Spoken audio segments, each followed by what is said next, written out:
Why, hello there, and guten Tag to you all, and welcome to the last ever episode of the Thrip and Frank N show. I am your host, Dr. Weiser Thrip, and I am Frank N. Stein. And for our last ever, podcast episode, and because it is the end, we thought we'd talk about horror endings, isn't that right, Master? Yeah, my boy, horror endings. So, so I find that every horror film, the opening and the beginning of the film always engages the viewer. I think the ending is just as important as its beginning, because sometimes there's the endings that are good and happy. Then there is the endings that always like to give us one last scare. And I think that is sometimes a good thing. I mean, sometimes the endings leave them open for a sequel, which sometimes inevitably happen. So why don't you tell me, Frank N, my boy, about some of your favourite horror endings to films? Well, Master, I do like the ending to Dracula, when he gets staked. And then, of course, there's the ending to Frankenstein from 1931, where the monster's in a burning windmill. But those endings were like either sad or something, dramatic happened. But I feel that, I like the horror endings that can stay with you, like the ending to Psycho. You know how that film ends. Oh, yeah, my boy, I do. I love the ending to Psycho. When the whole twist is revealed about Norman being his mother, and then the psychiatrist explaining everything to the police and to us, the audience. And then that final scene where Norman is in the room with the blanket. Ah, yes, and he even gazes sinisterly at the camera with that line, "Why, she wouldn't hurt a fly." And then, of course, if you look carefully at the ending of that film, as the camera is about to fade to the car being pulled out of the swamp. Do you want to take this bit, Master? No, you keep going, my boy. Well, if you look closely and carefully, you can almost see the skull of his mother, just as the camera fades to the car of Marion's been pulled out of the swamp. Of course, that film is pretty iconic for many things. By killing off the main character halfway into the film, and also the that ending with the twist. Sometimes a lot of horror movies have good twist endings, like The Sixth Sense. Oh yeah, M. Night Shyamalan is known for his twists in films, but some twists are good, some are bad, like the twist ending to The Village. When that turned out to be in the present, or the trees, nature turning out to be the killer. But I can't forget that great ending to The Sixth Sense. By the way, to our viewers, we are talking about spoiler things here with horror movie endings, so you might need to have seen these films to understand what we are talking about. But yeah, the whole time, the twist ending revealed that Bruce Willis was in fact a ghost the whole time, and he himself didn't know. But then when you watch it a second time, all the clues there are laid out in front of you, staring you in the face. Yeah, that is right, my boy. That is very, very right. Of course, another horror ending which I found iconic was the ending to the 1983 slasher Sleepaway Camp. Oh, that's when that girl had a willy. Well, she turned out to be a boy the whole time, It's, at the beginning of the film, it wasn't the brother who was killed, it was the sister, so then the nurse made her, the aunt, who's a crazy nurse, made her him live as a girl. And then, that was, and the film ends where we see her with that iconic gaze and her mouth open and the whole unsettledness as the camera fades, as the screen fades to green and the credits roll. That, of course, that film gained its praise for its, its notorious twist ending. And since then it's gained a cult following. Oh yeah, it has, hasn't it, Master? So, what other endings I like is, well, the ending of Black Christmas. Christmas is only a month away, Master, and we're not going to be doing a Christmas special because, well, you're very sick, aren't you? And you don't think you can last that long. Yeah, let's carry on talking. It takes my mind away from the pain that I'm in. Okay, so the ending of Black Christmas, when we see that the killer is still in the house and he's in the attic, and we see, like, the woman in the attic with her face, her bag on her head, and the camera pans out. That's a very unsettling ending, I think. And the ending of the Texas Chainsaw Massacre, where it ends, that doesn't really end on a cliffhanger, but it does end a bit abruptly. Yeah, it does, where Leatherface is waving the chainsaw around. That's another thing with some horror movie endings. Sometimes the movie could end abruptly, and that can, that can either anger fans or just, I don't know. But sometimes it leaves open for a sequel, so we'll get to abrupt endings in a moment. But before we move to that subject, what about the ending to, like, Halloween? Oh yeah, where Michael falls out the window and lays there lifeless. That's so cliched today. Yeah, but at the time it was something new, something different, something that the horror genre has not seen before. I mean, we had our good fare of slashers, but it was Halloween that set the cliches up for that trope, and I think the ending was pretty iconic, but yeah, it's pretty much been done to the ground now. And then there is the ending to the film, Friday the 13th. When the final girl survives the horrible night, and then we get that jump scare from Jason jumping out of the lake, dragging her under. Then it's a dream, or was it a dream? We don't know. And that got a sequel. Even A Nightmare on Elm Street, I found the ending quite good. When we all think it's a nightmare, but then next thing, Freddy comes back and kills Nancy's mom and takes over the car that Nancy and her friends are in. Yeah, and then there is, endings, just endings. So,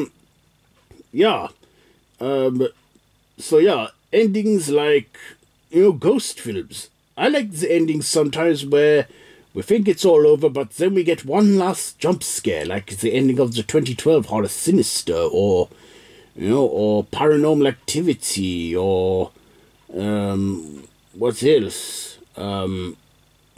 Just those endings where it ends and gives us one last scare before it cuts to black. And, of course, now for the bit that I said we'll talk about, the abrupt endings in horror films. Oh yeah, some endings are abrupt, like, like Texas Chainsaw Massacre, or, or what other films? Or films where the character is in mid-sentence, and before they can finish their sentence, what they're saying, it cuts to black. That sometimes irritates me, like the film Mum and Dad that came out last year. Did you see that, Master? No, I was busy doing surgery. Oh, well, that film pretty much ends where Nick Cage is saying something, but before he can finish his sentence, it ends there abruptly. Okay, well, I've not seen that now, but now I know the ending. But you still don't know what it's about, because I've not told you. But you told me the ending. Sometimes the end could be something disappointing, It could be like a disappointing twist. or it could just end where it's like with more questions than answers. You know, that's how they end, you know. Sometimes they end with unanswered questions, and I think that is what, you know, they end with. Which, again, I say is quite an abrupt end, but, you know, that's how things work sometimes, you know. They like to tease. But sometimes if a horror film's not very good, or if any film's not very good, and it ends on like some sort of a cliffhanger or something to be continued, sometimes the sequel doesn't get made. Yeah, like sometimes if a film is a flop and it has a mid-credit scene hinting a sequel, a mid-credit scene does not always guarantee a sequel. Speaking of mid-credit scenes, there's sometimes horror films with post-credit and after-credit scenes, or some Easter eggs. Yeah, that is right. Now, in the modern era, people have started to stick around for the credits of some films, such as the MCU films, you know, to see one last little bit of film. But of course, there is always that in horror films, they always have a mid-credit scene or a post-credit scene, you know, giving us one little bit more of film, or a teaser or a hint for a sequel, which I do like. Like, what horror films do you think have good after-credit scenes? Well, Master, do you know that there is actually an end credit scene to Saw 6? Is there? I did not know. What happens? Well, it's a clip where Amanda, Jigsaw's apprentice from the earlier films, goes up to a door, looks in a keyhole, and it has that girl from the 5th film. It was something in the 5th film, I don't know, but yeah, there is an after-credit scene. This was on the DVD cut, I think, not the theatrical. Even, like, sometimes there is a post-credit scene where we have, you know, just something very quick. Like, sometimes the after-credit scene is something that is not worth waiting for. That's a disappointment. You know, where it's just a split second of something that's not important or irrelevant to the film. Yeah, I know what you mean, yeah. Sometimes it can show us an alternate ending or something, like the film 28 Days Later. After the credits of that film, they show us the alternate ending, what it'd be like if Cillian Murphy's character didn't survive and died. You know, I think, you know, like I say, the horror ending, you know, is an important part for the film because it's make or break. It could leave you wanting more, leave you with a final scare, leave you confused. That's the thing with endings, you know. Sometimes they're unpredictable. Sometimes there's just, you know, something about that, you know, the ending which can want more from the viewers, like, you know, like just hints, sequels or whatever. Yeah, Master, sometimes some horror sequels have good endings. Yes, they do.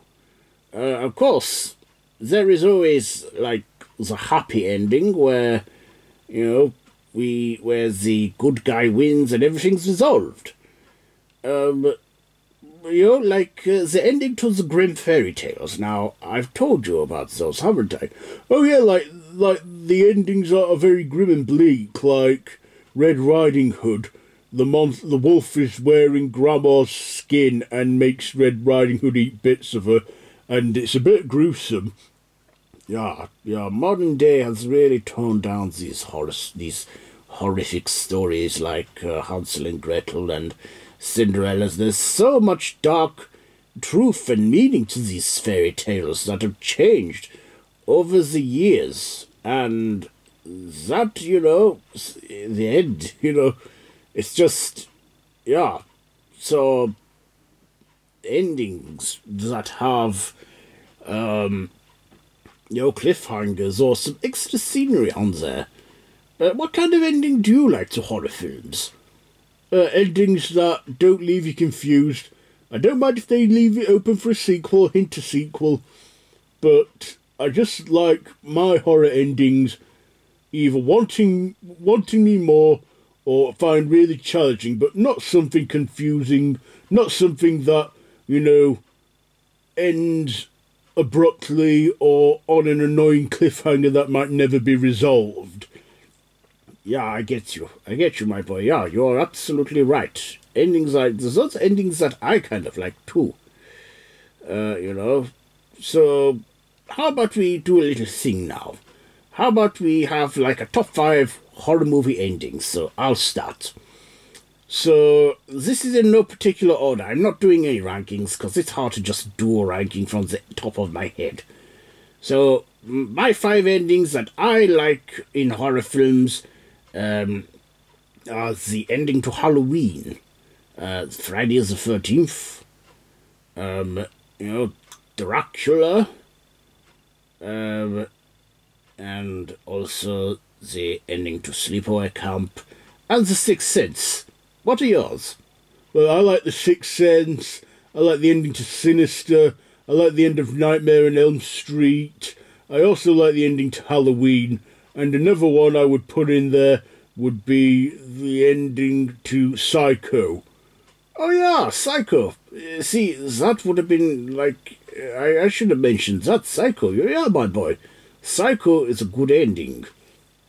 Of course, there's the other endings that are disappointing, like should I say Night of the Living Dead, the 1968 film, or the 1990 remake where our protagonist Ben, who survives the night, is just shot because, I don't know, is it racism or something?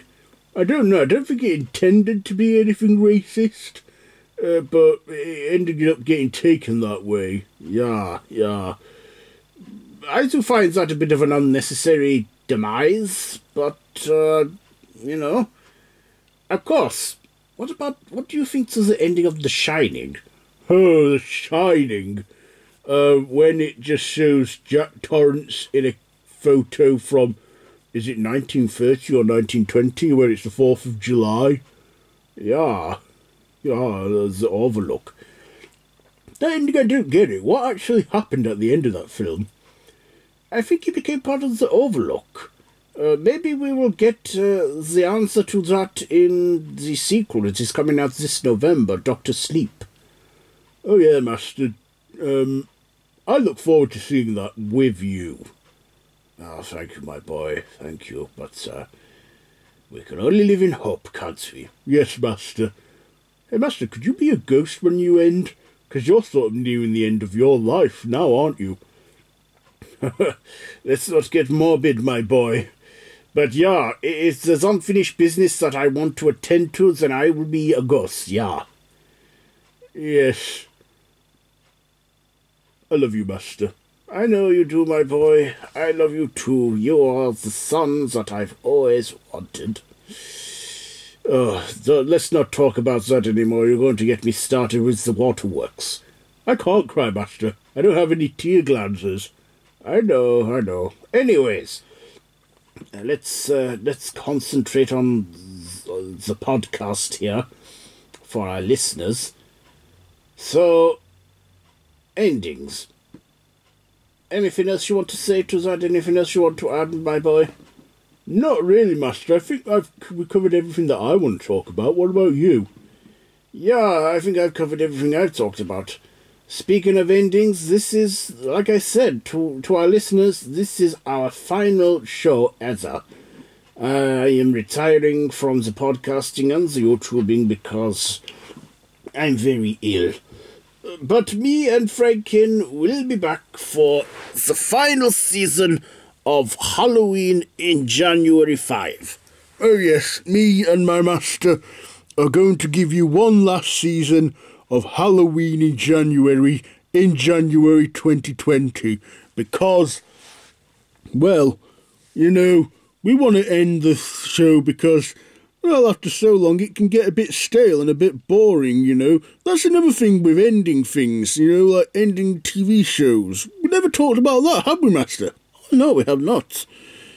Some horror shows that have endings too. Pretty much like what we discussed about films. Yeah, pretty much. Yeah, so this is the end of the Thrip Frank N show. after 3 seasons and, 10 episodes in series 1 and then 6 in the last 2. I want to say to our listeners who have listened to this show, I want to say a huge thank you to you all, for listening to this show, to listening to me and my master talk about horror and sometimes things we know very little about. Yeah, it has been a fun ride, I have enjoyed doing this podcast for Random Horror on his behalf, and it has been, a good, fun few years, but as you know, I am sick, and I am getting on, and I am so very weak now, but I have Frank N, my boy, looking after me, and I am trying to record as much episodes of Halloween in January as possible, but as I say, I'm very fragile now. Don't worry, Master. I'll take over for you if you get too ill to do one. It is okay, my boy. So, Master, do you think you'll be alive by the time this podcast gets out? I don't know. But if I'm not, I will be a ghost and listen to this, because it has been fun doing this with you, my boy. I know, Master. I know. So to our listeners, I want to say a huge thank you for listening to me and Frank N. Stein talk all about our favourite subject, that is the horror genre, and many other things we've said over the years. This is, the final ever episode, It's a time where everything must come to an end, including this, because the end is always inevitable, isn't it? Everything comes to its end, everything has its time, and everything must end. And for us, it's just the end of this journey, It's not the end of us, it's just the end of this chapter in our lives, the story. Sometimes when something ends, it will always continue in a way. Yes, always continue. So, like when Halloween January 5, Halloween January ends, well, there'll be something, where there's an end, there's always a new beginning, like apocalypses. Apocalypses are like the end of one thing and the beginning of another. That's what it's going to be. The end of one thing, but the beginning of another thing. Isn't that right, Master? Yeah, my boy, it is. It is, pretty much so. So, yeah. Do you want to say else to our viewers before we wrap up? Yes.